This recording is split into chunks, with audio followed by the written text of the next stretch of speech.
Romulans, they are without honor. Welcome to episode 20-something of Secret Time Travel Podcast. Why we continue to do this? Who knows? No, but we should do an episode on that. Why we continue to do this? Yeah, we should. That way we wouldn't have to think of something to talk about. Alright, but today we're going to be making a sequel episode. Our first ever sequel episode. First ever sequel episode. You know, and like Hollywood, every episode from now on is going to be a sequel episode. Yes. Mm-hmm. So we're gonna be talking. Now, the question is, did you watch our episode on the trolley problem? The answer is no, because we know there's no views. So let's talk about the real world applications of the trolley problem. Now that you know the trolley problem. Right. And the real world application is this. Uh-huh. Self-driving turtles. Oh. No, I'm just kidding. Cars. Oh. Self-driving cars is the real life Self-driving application. clocks. So here's the scenario, Tom. Right. Scenario is this. You are in a self-driving car. You're just relaxing, you're on your phone, scrolling through Twitter, you see Trump tweet something stupid again, you retweet it, and then you comment like, this guy's our president, hashtag not my president, and you get 5,000 retweets. I'm sorry, my Wi-Fi just cut off. Could you repeat everything you said? Okay, well anyway, so you're in your car, and then you go behind a lorry. The self-driving car goes behind the lorry. Mm-hmm. And the lorry is carrying 50 kilogram oil tanker thingies. You know what I'm talking about? Right, yeah. Yeah, it's holding like the gas thing for stoves and stuff. Stoves, man? Yeah, a bunch of those. Whoa. Right? And you're behind that lorry. Sick dog. To the right of you is a motorcyclist. He's a good boy. He's wearing a helmet. Right. To the left of you, another motorcyclist, and he is a less of a good boy. He's not wearing a helmet. Mm-hmm. But he's got a pretty fly jacket on. That has nothing to do with the scenario, but we just needed a more redeeming quality for this character. Right. So then the lorry thing, it breaks. The thing holding the gas thingies, it breaks. Huh? Right? And it's about to crash into your windshield, onto you, flattening you like a pancake. Sees bulge, oh well. Uh-huh. And now, that is what will happen if the car does nothing. It's a self-driving car. Mm-hmm. What does it do in that situation? Does it brake and hope for the best that the thing doesn't flatten you like a pancake and hit you? Because it's going to be a collision course for sure. Does it brake and basically sacrifice you? Does it turn right into the motorcyclist who has the helmet on? Or does it turn left into the motorcyclist who doesn't have a helmet on? Now, if he turns into the guy and hits the guy with the helmet on, he has a slightly higher chance of survival than the one without a helmet on. But if that situation was to happen once every day, a bunch of motorcyclists who chose to be safe and wear helmets would be killed for wearing a helmet. Right. What do you do in that situation? We have a guest that just appeared. Yeah, we took so long to come up with a topic that the person we were waiting for to play our game has come back. Aha. What? We're doing our podcast episode. You can stay if you want. It's a train wreck anyway. How's it going so far? Well, we're doing a sequel episode About the trolley problem. to the trolley problem.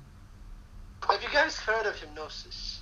Okay, no, we're not talking about hypnosis. We're talking about the trolley problem So in its anyway, real world application. Croft and Sarjeet. Hypnosis. No, you're not hijacking this. Thing. What? Okay, well, we will kick you.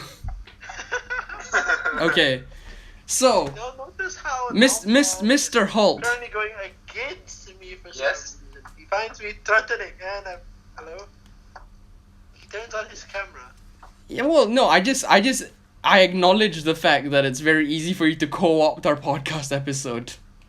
Yes, it is. You know, Mr. Holt could decide to do that if he wanted to and talk about, what do you talk about? Dragon Ball.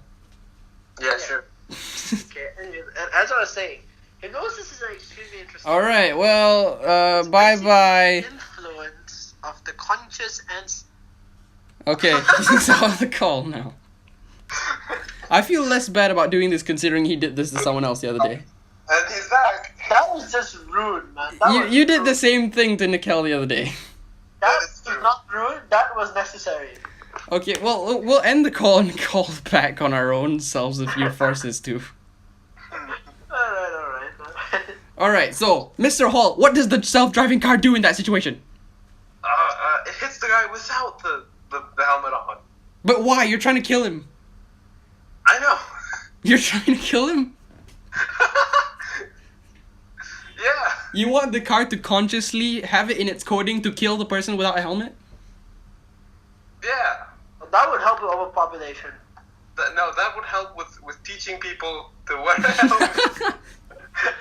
What a great way of teaching people. Your daddy got killed because he didn't wear a helmet.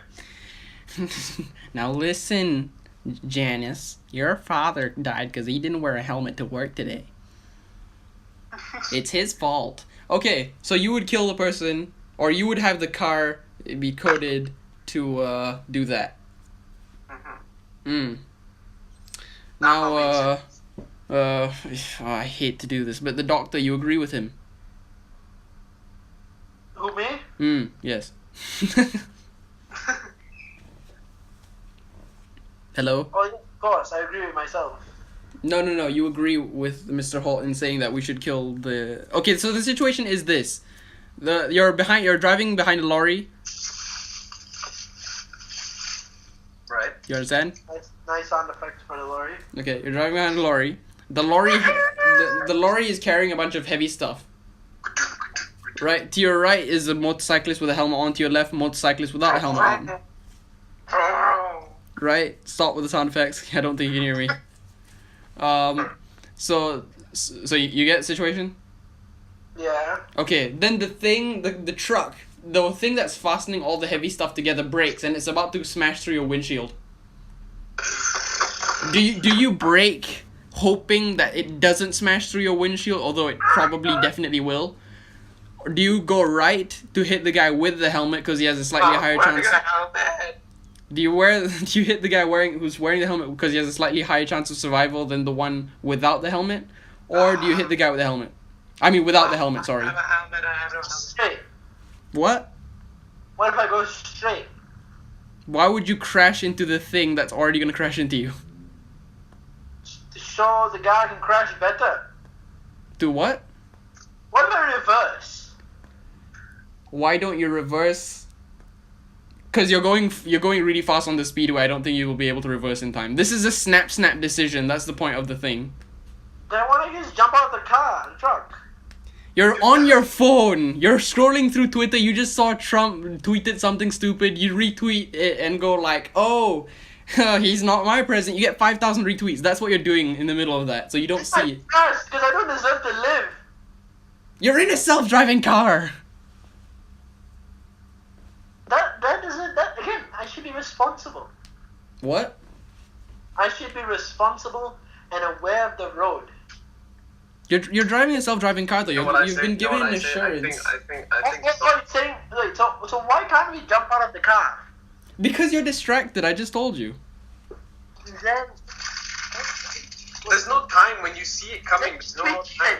Oh, the car does. Exactly. This is a split-second thing. You know, you can't really get out the car. It's gonna take way too long for you to grab the thing that allows you to open the door. The brain with the super fast calculations. I would open the door and drift in a way that makes me fly out of the car and out of the way of both of the Okay, cars. you can't do that. What do you do? But I just thought that they can do that. Why not? Because, okay, you have no way of knowing the thing's about to break. It breaks. Within 0.5 seconds, it's hit you. No, but again, if the car is very. How the hell do you not see a car coming from very far away? How do you not see a what? So those two cars are about to crash, right? There's no cars about to crash. There's a lorry in front of you that's carrying a bunch of heavy stuff. The heavy stuff unfastens from being clipped to the lorry. But then, by that logic, the thing should be moving forward. It shouldn't be flying backwards. I don't think that's how it works. Like, I get what you're saying, but it will go towards you. It will hit you. Not if we brake. If we brake, like, immediately. No, you get what I mean? Like, the lorry's going faster, you know, and it's gonna leave the stuff there. And you can't brake, because you're going super quickly anyway. You can't really brake in time to the point where you go to an immediate full stop. You know, that breaks the laws of physics. Well, it'll take you a while, yes. But... Okay, look. Okay, basically, you're trying to avoid the ethical dilemma. Let's move on. What? You're trying to avoid the ethical dilemma like we discussed earlier. Yeah, I believe now, there's always a way out of everything. The point is not that there's a way out. You know, maybe in the specifics of a situation there is, but this is a very general situation. You're not supposed to look for alternative solutions.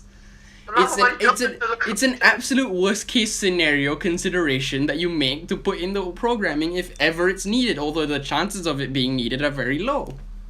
But then I would release a machine who could think of a way out and not pick a worst case scenario. Okay, well that's all well and good, but if it can't, you need to have fail-safes. Your fail-safe can't be that it will never fail. Why not? Because that defeats the purpose of a fail-safe. By the way, speaking of fail-safes, the Federation uses double fail-safes. Huh? Yeah. Doing Chief O'Brien proud here. Okay, let's see. My fail-safe involves running over someone. I don't think that would be good for my company. Yeah, well, the point is to choose the most ethical solution, you know? The most ethical solution is to sacrifice the car and save everyone else. Okay, but you're in the car. I know, so the car, like I said, open door, spin, make my guy fly out the car, he'll be safe, he'll be probably a bit hurt, the car will get destroyed, and everyone... Okay, you're going to kill yourself. Okay, I'm gonna accept that as he's gonna kill himself, alright. What if you're on a busy highway then? Huh? What if you're on a highway? Then I wouldn't be speeding! Huh? Then the car shouldn't be speeding if it's a busy highway. It's not a busy highway. It's just you and then that, right? There will be other cars. So if you propel yourself out of your car, another car might hit you and you will die. Okay, again, picture me a scenario. I will find a way out of it.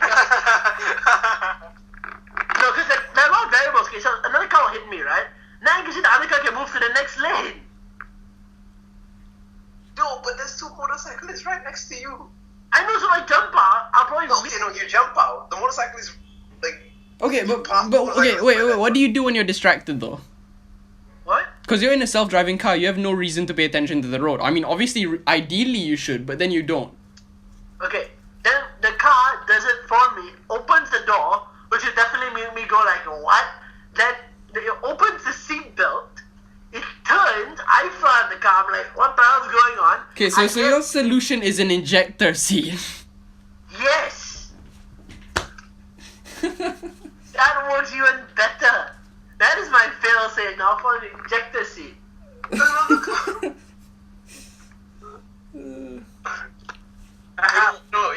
Maybe if the roof opened up and you launched in the air with a parachute, maybe. But that's just too over the top. And as I said, the car opens the door, unlocks the seatbelt, makes me spin, I fly out the car gets destroyed, I am safe. Okay. What if it's on a road? No, it's on a road, so other cars will probably come by. The car who comes by, since they can move to the next lane instead of running me over. But they're going super fast as well, and they may not be self-driving cars. Exactly. They be driving super fast. Yeah, because you're on a highway. But then, like I said, no one should drive that fast on a highway in case it's a bloody accident. And Oh my god. hear the noise and slow down. Yeah, okay. If everyone in the whole world didn't drive fast, we wouldn't have accidents. But we do, because people drive fast. Deal with that. No, not for. So like jump off the car, there'll be an accident. The noise itself should cause people to be more cautious and slow down. You know, you hear a big explosion and you're like, la la la la la. Well, we're talking about something that happens within 2 seconds. It's so fast. You can't really expect people to just be like, oh my gosh, brake and turn right at the same time. This is all, you calculate the probability. It is possible. What you want is an infinite improbability drive to let this happen. No. The thing is, right now there's a lot of variables. Right now, you're just giving the 4 cars. Exactly. Okay, let me tell you why there's so many variables that are not measurable. You know why? Because it's meant to be as general as possible to make you confront the situation, but you don't want to do that. No, number. If I run over the guy on the side, that's gonna hurt him. Who's to say the bike won't explode and blow my car and me up, which another following car will drive and hit me because it's moving super fast, which will cause him to explode and cause the car next to me to explode. No, I don't look. That's like some kind of 5-year-old logic, you know? You hit something, it blows up. It doesn't blow up just because you hit it. Okay, no. It hits it, it breaks my engine and his engine. How does it break your engine? Cars aren't, especially because you're hitting it from the side, right? You're the one crashing into it, so it's not as if your car is at risk that much. Okay, fine. Another way, you hit him, something like a part from the bike or something impales your wheel, or like your car drifts out of control. Also a possibility. Both of these are possible. Drifts out of control, but you're turning, so your momentum is already decreasing. Yeah, I know. But then another car who's speeding up hits me, kills me and himself. And this all happened because you don't have an ejector seat. Yes. I just feel like the same stuff could happen just without you in the car with the ejector seat. No, ejector seat will save a lot of lives, actually. No, it's only gonna save yours. It's gonna save my life and probably the other people around me, because the car will get destroyed. And again, since you guys how will the car get destroyed? By other cars would have people in it. No, the car will get destroyed by the packages falling, is it? Well, it's not gonna get destroyed. I'm saying it's gonna go through your windshield and hit you primarily is the main concern. And possibly destroy the car. Or will it shatterproof windows? Okay, it's gonna maybe break and total the car. It's not gonna make it explode if that's what you think's gonna happen. I know, total the car is breaking the car basically. That's what I said. Yeah, but totaling the car will only hurt the car. Yeah, again, like I said, ejector seat. But then again, you guys have this notion of cars speeding and ramming into everything. I just think you're assuming the world is like, oh man, there's gonna be an accident. I gotta travel at 20 kilometers per hour. Okay, no. If there's an accident on the highway, do you think every preceding car would ram into it? Within a certain amount of time, if the accident was that quick, yeah, a few cars would. And that happens. That happens in the real world. Yeah, I know. So again, the variables are not measurable, first of all. And second of all... That's the point! You can't complain to me the variables aren't measurable, because that's the point. No. So I'm saying ejector seat. Fine, ejector seat. Solution to everything. No, it's not. Yeah, it is. That doesn't avoid the other crashes that happens without you. Therefore, someone who... No, if I turn left or if I turn right, there's going to be loads of crashes anyways. If I go straight, there'll be loads of crashes. So the best case scenario is ejector seat. To save yourself. Yes. And no one else. And everyone else around me. No, because the car is still there. The car doesn't just disappear and doesn't hurt anyone once you're gone. You know, if I go straight, I'm going to die, and whatever circumstance that would happen if I went on the ejector seat will also happen. If I go left... I have a solution. Cars made of balloons. Yeah. If you go straight, what's really gonna happen is that you're gonna ram into the lorry. If you brake, that's the situation where no one gets hurt except for yourself. Yeah, I know. So again, ejector seat, and it does that anyways. Ejector seat, and it does what anyways? The same thing that would happen if you just kept driving straight or broke. So the truck gets so your car hits the truck. People crash into the truck and your car as well. It's basically what would happen, I think. Okay, wait, I get what you're saying. So you're saying eject you, brake, and then the windshields go out. Yeah.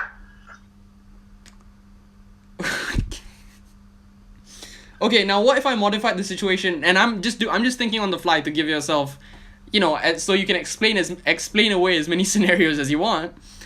What if there's a car behind you that's close enough behind you where a sudden brake, and it's a manual driver, sudden brake, they wouldn't be able to react in time? Well, then everyone is gonna die either way. Chances of me dying. Okay, if I go left, there's definitely gonna be at least 3 deaths. If I go right, same thing, at least 3 deaths. If I do this, maximum 1 death. So that. Okay. So you're gonna kill yourself. No, I eject the seat.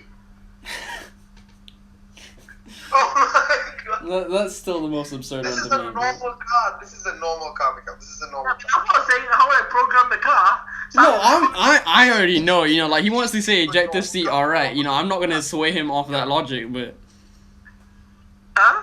no, like I know I'm not gonna convince you to say no to ejector seat, so it's just like, you know, whatever, you know, it's kind of like me saying like, oh, how would I avoid falling from a super high height? You know, I carry a jetpack on me at all times, you know, like even though jetpacks don't exist.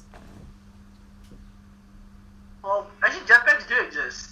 Not to the point where they can really save you from significant harm. Maybe a parachute could.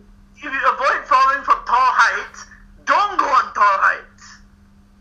Or stay away from the ledges, or wear a parachute. We're talking about worst case scenarios here. You know, it's like say I swear, he would hate Quantum Leap. Huh? Because the whole point of the show Quantum Leap, right, is that you get put into situations where you're in someone's body and the person whose body you're in is someone who's about to face death, and you would just be like, well, why'd you get in this situation? That's not the point. You've been put in this situation. How do you get out? Yeah, I told you, I just solved it. I eject the seats. Alright. Okay, what if it's just a normal car? You didn't design it, you didn't program it. He wouldn't get in the car then. That's what he would do. Okay, subject, if it was a normal car, like I said, then what do you want me to do? I'm the car, so I can do my little spin 360 release thing.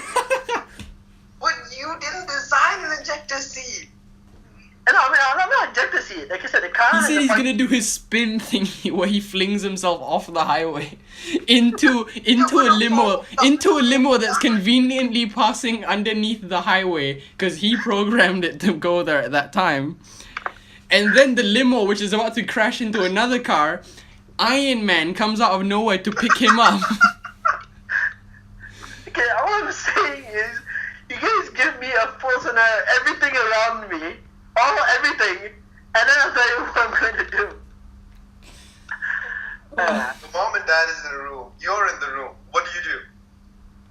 I say hi and I leave the room. Because I don't like my parents. But if you leave the room, you'll end up with a younger sister, Mikkel. Huh? You leave the room, you'll end up with a younger sister. Now what do you do? How does that work? I can kill my parents. Oh, well, My parents. I don't know about Then that. you'd be an orphan. Then you go to an orphanage with random people you don't know, you don't like. Willingly, of course. Huh? I'll kill one parent. You kill one parent. You'd go to jail. You go to jail. Not being detected, like poison. You can detect poison. No, I mean obviously you can, but like I'll do it discreetly, like way that no one will suspect me, because they have no reason. Oh, guys, it was an accident. I accidentally poured bleach in my drink instead of wine. No, I mean there's a lot of ways you can do it. Actually, I'm not planning a murder now. While you're here, Mikkel, let's get your thoughts on the original trolley problem. No. No, you don't want to know his answer? I don't want to know it. He's gonna be like, oh, I'll just levitate it off the ground with my brush. Every solution I propose is very reasonable. Oh my god. I mean, okay, well, let's see what's his creative solution to the trolley problem. I'm interested now. This could be a thing on its own. creative solutions to situations that don't make sense. Okay, so it says, okay, so there's a trolley, right? No, there's a train, sorry. There's a train that's going on a track. It's currently going to a track that has 5 people on it. Yeah. 5 people tied to it, that is. By some unknown person. Dr. Doofenshmirtz. So then, there's another track that has 1 person tied to it. And you have, in front of you is a lever. Now, keep in mind, the train is about to hit them in 10 seconds, and you are 3,000 meters away. Okay, you have to specify. Okay? Yeah, that's not part of the problem. I added that for you. Yeah, I know. So then you have the lever in front of you, you can switch it. Do you switch it? Do you switch the track? Yeah, let me think of a way out of it. Okay, train on oncoming track with who? How many people? 5 people. 5 people. Change it so fast that the train would derail itself. How far is the railing thing? How far is the situation from where you are? Yeah. Okay, it's not 3,000 meters. It's 30,000 meters. You're watching it from a screen. You're watching it from a security camera screen. Yeah. Okay. Okay, I think this is like all the odds are against me, man. Okay, let's see. Train people. I flip the switch, the train changes tracks. And you kill the 1 person. Yes. Well, that was surprisingly normal. No. You flip Oh. the switch. The train turns. You flip it back again. It spins the thing. And you kill all the people in the train. Well, good point. Other people in the train? Yes, it's a full train, and if you do that, you'll derail it and kill the people in the train. No, I'll derail it. Yes. Yeah, but you'll kill the people in the train. No, it won't die unless the thing flips over and explodes, which probably won't happen. No, but they're standing up in the train. How do you know that? Cause I'm the god of this situation. I know. No, I just proposed a solution, and now you. I'm telling you this stuff. I'm saying they're standing up in the train.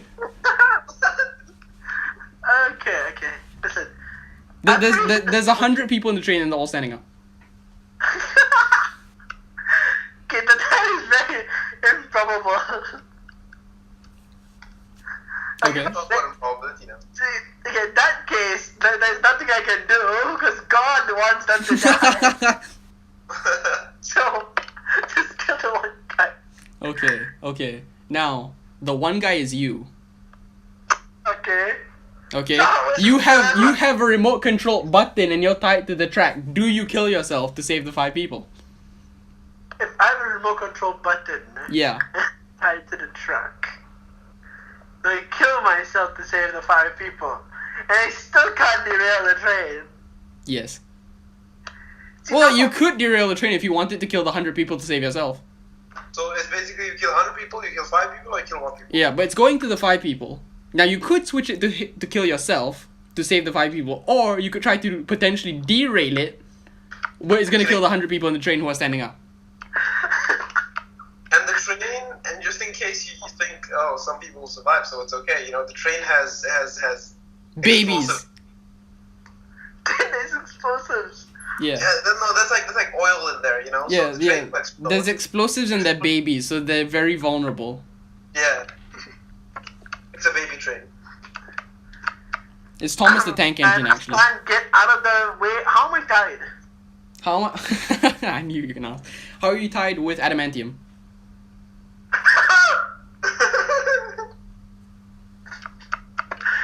What is this? In this case, God really wants me to die. Dude, they should make a TV show called When God Goes Rogue. And it's just about people trying to get out of these ridiculous situations, but they can't. So they just die. Yeah, God's like, yeah, no. God damn it. Okay, let me think. Adamantium. Well, chances are I'd probably be stuck there forever anyway, so kill me. No, but then, okay. But then Wolverine is 300 meters away and you can see him, but he can't get there in time. Because the train is like 2 seconds away.